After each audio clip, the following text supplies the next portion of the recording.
Hi everybody, and welcome to our Percy Jackson reading. Last time we read Percy and Annabeth and Grover escaped Medusa. They were in the woods. Grover shared that him and Annabeth felt that the Furies were looking for something else besides Percy Jackson, which got Percy thinking about that, and he drifted off to sleep. So that's right where we're going to pick up, not pick off. In my dreams, I stood in a dark cavern before a gaping pit. Gray mist creatures turned all around me, whispering rags of smoke that somehow I knew were the spirits of the dead. They tugged at my clothes, trying to pull me back, but I felt compelled to walk forward to the very edge of the chasm. Looking down made me dizzy. The pit yawned so wide and was so completely black, I knew it must be bottomless. Yet I have a feeling that something was trying to rise from the abyss, something huge and evil. The little hero, an amused voice echoed far down in the darkness. Too weak, too young, but perhaps you'll do. The voice felt ancient, cold and heavy. It wrapped around me like sheets of lead. They have misled you, boy, it said. Barter with me. I will give you what you want. A shimmering image hovered above the void. My mother, frozen at the moment she had dissolved in a shower of gold. Her face was distorted with pain, as if the Minotaur was still squeezing her neck. Her eyes looked directly at me, pleading, Go! I tried to cry out, but my voice wouldn't work. Cold laughter echoed from the chasm. An invisible force pulled me forward. It would drag me into the pit, unless I stood firm. Help me rise, boy. The voice became hungrier. Bring me to the bolt. Strike a blow against the treacherous gods. The spirits of the dead whispered around me. No! Wake! The image of my mother began to fade. The thing in the pit tightened its unseen grip around me. I realized I wasn't interested in pulling me in. It was using me to pull itself out. Good, it murmured. Good. Wake, the dead whispered. Wake. Someone was shaking me. My eyes opened and it was daylight. Well, Annabeth said, the zombie lives. I was trembling from the dream. I could still feel the depth of the chasm monster around my chest, or the grip of the chasm monster around my chest. How long was I asleep? Long enough for me to cook breakfast. Annabeth tossed me a bag of nacho-flavored corn chips from Auntie M's snack bar. And Grover went exploring. Look, he found a friend. My eyes had trouble focusing. Grover was sitting cross-legged on a blanket with something fuzzy in his lap. A dirty, unnaturally pink stuffed animal. No, it wasn't a stuffed animal. It was a pink poodle. The poodle yapped at me suspiciously. Grover said, No, he's not. I blinked. Are you talking to that thing? The poodle growled. This thing, Grover warned, is our ticket west. Be nice to him. You can talk to animals. Grover ignored the question. Percy, meet Gladiola. Gladiola, Percy. I stared at Annabeth, figuring she'd crack up at this practical joke they were playing on me, but she looked deadly serious. Percy? I'm not saying hello to a pink poodle, I said. Forget it. Percy, Annabeth said. I said hello to the poodle. You say hello to the poodle. The poodle growled. I said hello to the poodle. Grover explained he had come across Gladiola in the woods, and they had struck up a conversation. The poodle had run away from a rich local family, who posted a $200 reward for his return. Gladiola didn't really want to go back to his family, but he was willing to if it meant helping Grover. How does Gladiola know about the reward, I asked. He reads signs, Grover said. Duh. Of course. Silly me, I said. So we return in Gladiola, Annabeth explained in her best strategy voice. We get money, and we buy tickets to Los Angeles. Simple. I thought about my dream, the whispering voices of the dead, the thing in the chasm, and my mother's face, shimmering as it dissolved into gold. All that might be waiting for me in the west. Not another bus, I said warily. No, Annabeth agreed. She pointed downhill toward train tracks I hadn't been able to see last night in the dark. There's an Amtrak station about a half a mile away. According to Gladiola, the westbound train leaves at noon. Chapter 13. I plunged to my death. We spent 2 days on the Amtrak train, heading west through the hills, over rivers, past amber waves of grain. We weren't attacked once, but I didn't relax. I felt that we were traveling around in a display case, being watched from above, and maybe from below, that something was waiting for the right opportunity. I tried to keep a low profile because my name and picture were splattered all over the front pages of several East Coast newspapers. The Trenton Register-News showed a photo taken by a tourist as I got off the Greyhound bus. I had a wild look in my eyes.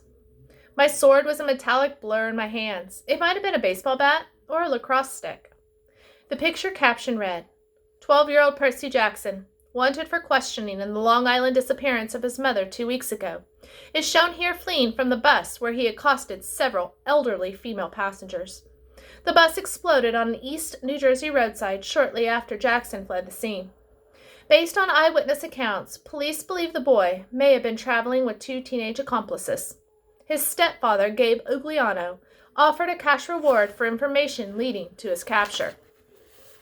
Don't worry, Annabeth told me. Mortal police could never find us. But she didn't sound so sure. The rest of the day, I spent alternating pacing the length of the train because I really had a hard time sitting still or looking out the window. Once, I spotted a family of centaurs galloping across a wheat field, bows at the ready, as they hunted lunch. The little boy centaur, who was the size of a second grader on a pony, caught my eye and waved. I looked around the passenger car, but nobody else had noticed. The adult riders all had their faces buried in laptop computers or magazines. Another time, towards the evening, I saw something huge moving through the woods. I could have sworn it was a lion, except that lions don't live wild in America. This thing was the size of a Hummer. Its fur glinted gold in the evening light, then it leaped through the trees and was gone. Our reward money for returning Gladiola the poodle had been enough to purchase tickets as far as Denver. We couldn't get berths in the sleeper car, so we dozed in our seats. My neck got stiff. I tried not to drool in my sleep since Annabeth was sitting right next to me. Grover kept snoring and bleating and waking me up. Once he shuffled around and his fake foot fell off. Annabeth and I had to stick it back on before any of the other passengers noticed. So, Annabeth asked me once we had gotten Grover's sneaker readjusted, who wants your help? What do you mean? When you were asleep just now, you mumbled, I won't help you. Who were you dreaming about? I was reluctant to say anything. It was the second time I had dreamed about the evil voice from the pit. But it bothered me so much, I finally told her. Annabeth was quiet for a long time. That doesn't sound like Hades. He always appears on a black throne, and he never laughs. He offered my mother for a trade. Who else could do that? I guess if he meant help me rise from the underworld? If he wants war with the Olympians. But why would he ask you to bring him the Master Bolt if he already has it? I shook my head, wishing I knew the answer. I thought about what Grover had told me, that the Furies on the bus seemed to be looking for something. Where is it? Where? Maybe Grover sensed my emotions. He snorted in his sleep, muttered something about vegetables, and turned his head. Annabeth readjusted his cap so it covered his horns. Percy, you can't barter with Hades. You know that, right? He's deceitful, heartless, and greedy. I don't care if the kindly ones weren't aggressive this time. This time? I asked. You mean you've run into them before? Her hand crept up to her necklace. She fingered a glazed white bead painted with an image of a pine tree, one of her clay end of summer tokens. Let's just say I've got no love for the Lord of the Dead. You can't be tempted to make a deal for your mom. What would you do if it was your dad? That's easy, she said. I'd leave him to rot. You're not serious. Annabeth's gray eyes fixed on me. She wore the same expression she had worn in the woods at camp, the moment she drew her sword against the hellhound. My dad's resented me since the day I was born, Percy, she said. He never wanted a baby. When he got me, he asked Athena to take me back and raise me on Olympus because he was too busy with his work. She wasn't happy about that. She told him heroes had to be raised by their mortal parent. But I guess you weren't born in a hospital? I appeared on my father's doorstep in a golden cradle, carried down from Olympus by Zephyr, the west wind. You'd think my dad would remember that as a miracle, right? Like, maybe he'd take some digital photos or something? But he always talked about my arrival as if it was the most inconvenient thing that had ever happened to him. When I was 5, he got married and totally forgot about Athena. He got a regular mortal wife and had 2 regular mortal kids and tried to pretend I didn't exist. I stared out the train window. The lights of a sleeping town were drifting by. I wanted to make Annabeth feel better, but I didn't know how. My mom married a really awful guy, I told her. Grover said she did it to protect me, to hide the scent of a human family.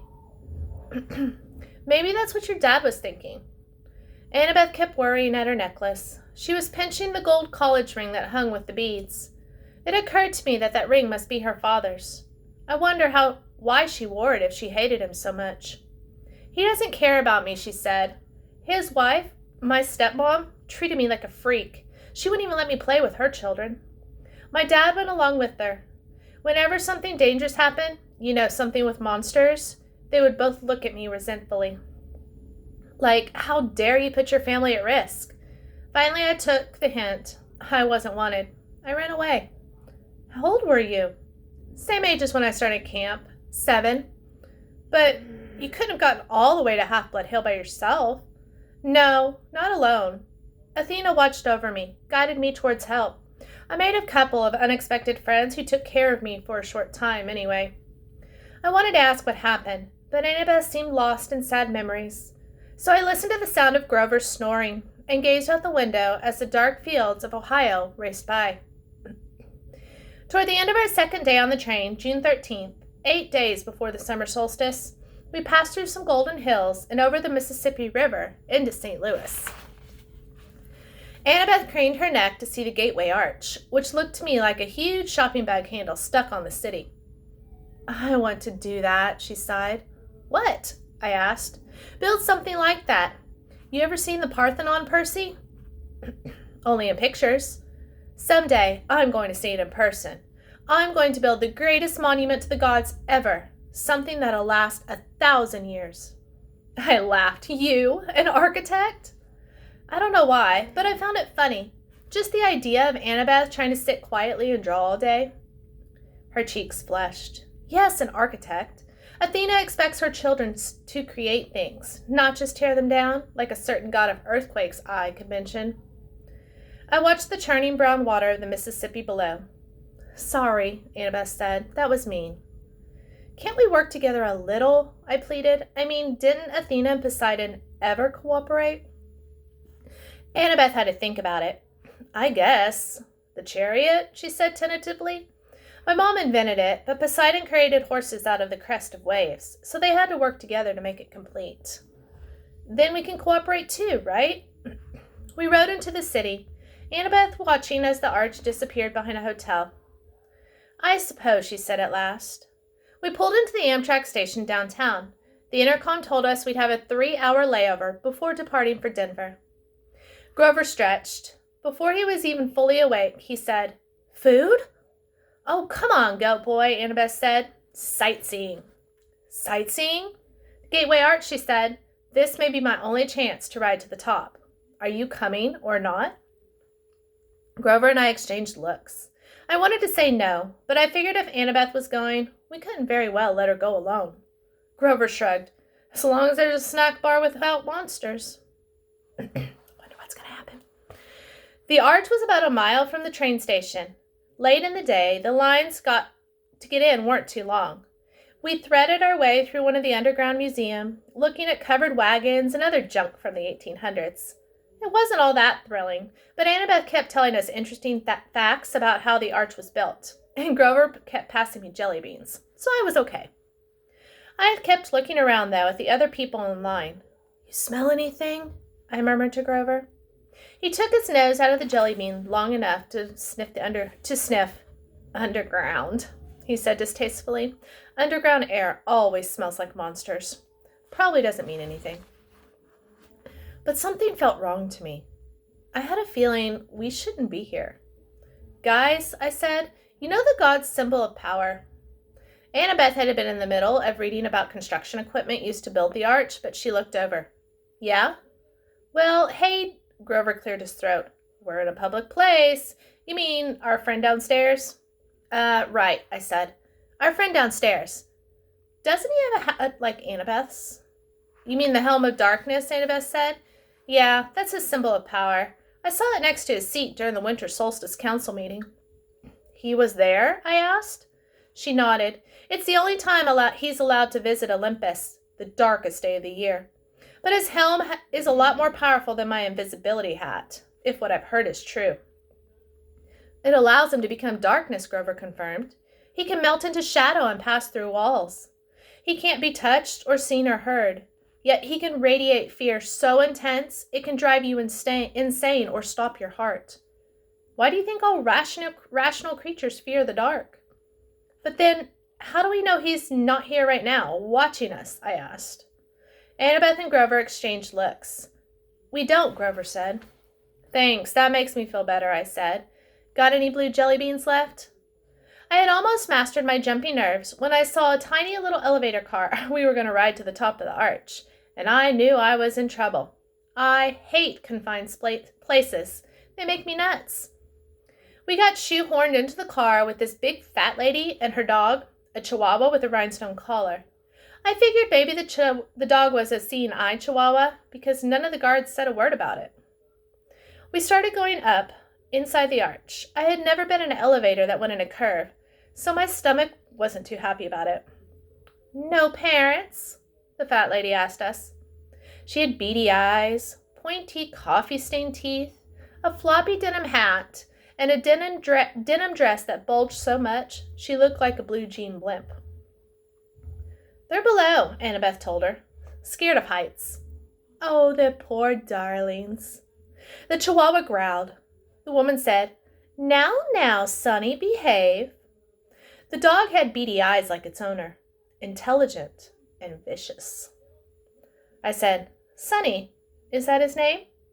No, the lady told me. She smiled as if that cleared everything up. At the top of the arch, the observation deck reminded me of a tin can with carpeting.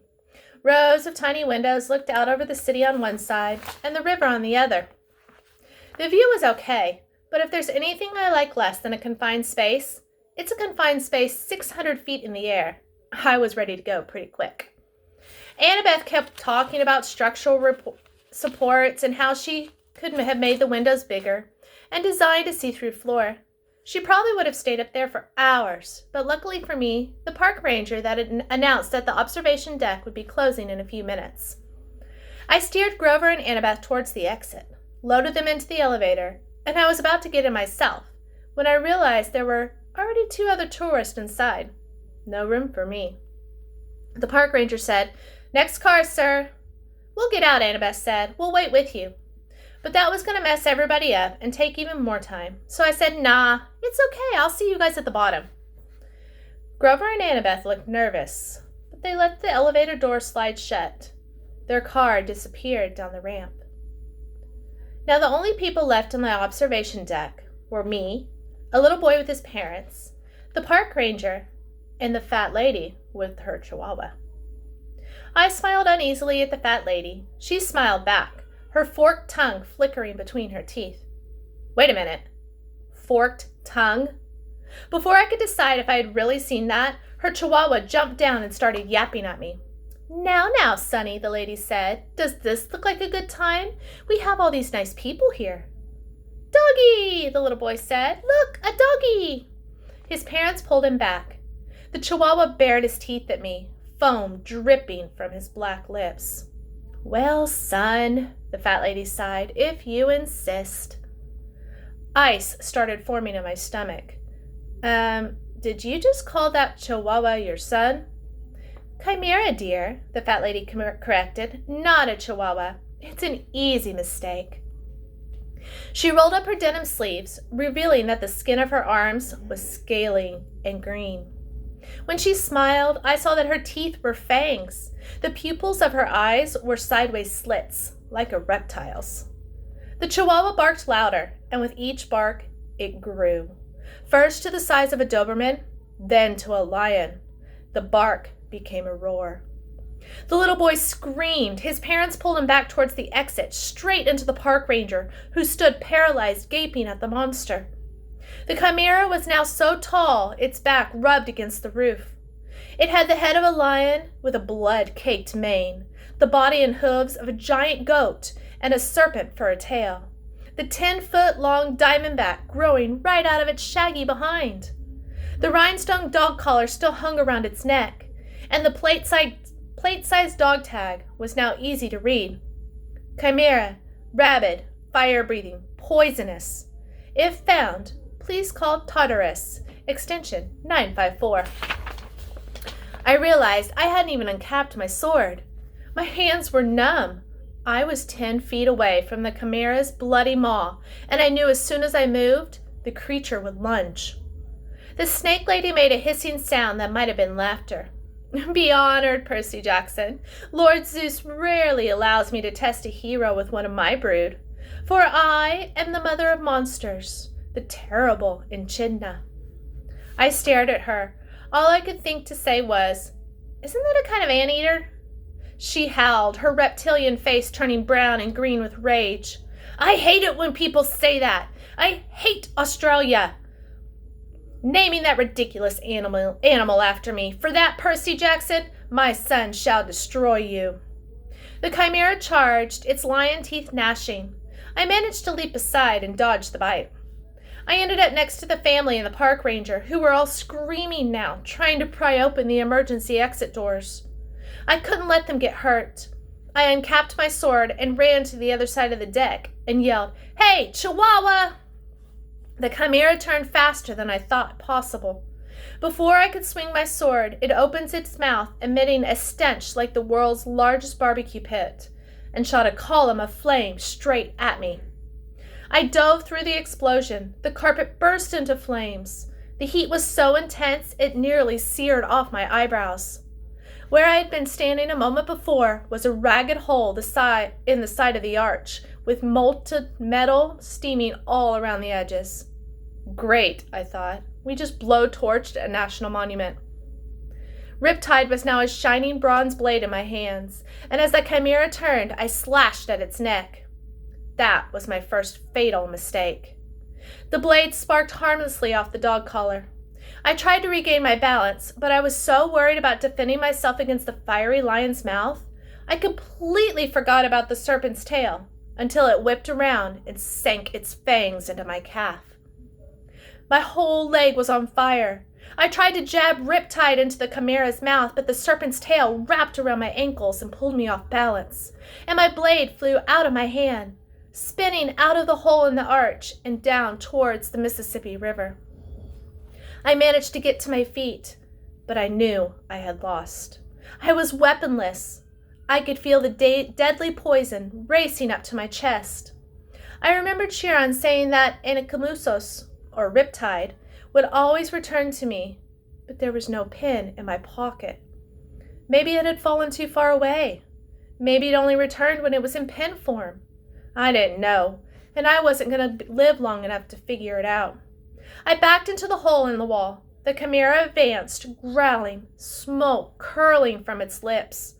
The snake lady, Echidna, cackled. "They don't make heroes like they used to, eh, son?" The monster growled. It seemed in no hurry to finish me off now that I was beaten. I glanced at the park ranger and the family. The little boy was hiding behind his father's legs. I had to protect these people. I couldn't just die. I tried to think, but my whole body was on fire. My head felt dizzy. I had no sword. I was facing a massive, fire-breathing monster and its mother, and I was scared. There was no place to go, so I stepped to the edge of the hole. Far, far below, the river glittered. If I died, would the monsters go away? Would they leave the humans alone? "If you were the son of Poseidon," Echidna hissed, "you would not fear the water. Jump, Percy Jackson. Show me that water will not harm you. Jump and retrieve your sword. Prove your bloodline." Yeah, right, I thought. I had read somewhere that jumping into water from a couple stories up was like jumping onto solid asphalt. From here, I'd splatter on impact.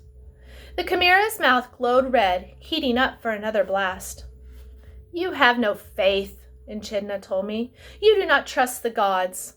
I cannot blame you, little coward. Better die now. The gods are faithless. The poison is in your heart." I backed up and looked down at the water. I remembered the warm glow of my father's smile when I was a baby. He must have seen me. He must have visited me when I was in my cradle. I remembered the swirling green trident that appeared above my head the night of Capture the Flag, when Poseidon had claimed me as a son. But this wasn't the sea. This was the Mississippi, dead center of the USA. No sea god here. "Die, faithless one," Echidna rasped, and the chimera sent a column of flame towards my face. "Father, help me," I prayed. I turned and jumped, my clothes on fire, poison coursing through my veins. I plummeted towards the river.